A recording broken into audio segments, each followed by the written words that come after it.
Суд оставил Игоря Терентьева, как он этого и хотел, в рамках своего последнего слова перед приговором на свободе. Сегодня ему назначено условное лишение свободы на срок 4 года. Определен двухлетний запрет занимать определенные должности и штраф 500 000 рублей. Напомним, бывший председатель бюджетного комитета Госсовета и бывший начальник регионального управления противопожарной службы признан виновным в злоупотреблениями должностными полномочиями, присвоении чужого имущества и легализации денежных средств. Свою вину он полностью признал.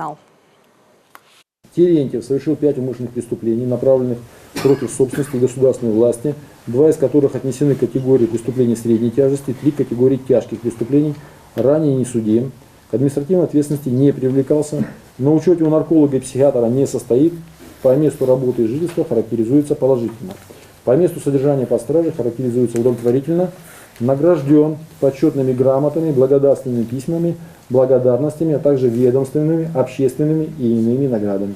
Наказание подсудимого обстоятельств суд учитывает по всем преступлениям, признание вины, активное способствование раскрытию и расследованию преступлений, раскаяние в содеянном, наличие на иждивении малолетнего ребенка и престарелой матери, являющийся также инвалидом 3-й группы, участие в ликвидации последствий на Чернобыльской АЭС, а также по части 3 статьи 160 по эпизоду начисления и выплаты заработной платы Кунгиной по части 4 статьи 160 Уголовного кодекса Российской Федерации добровольное возмещение вреда.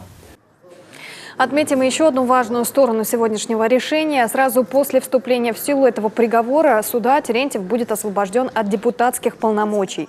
Произойдет это, скорее всего, на ближайшей сессии парламента Коми. Таким образом, как пояснили в избиркоме, вполне определенно можно говорить, что 9 сентября 2018 года на территории Ирайольского одномандатного округа, в который входят Ижемский и Сосногорский районы, пройдут довыборы в Госсовет.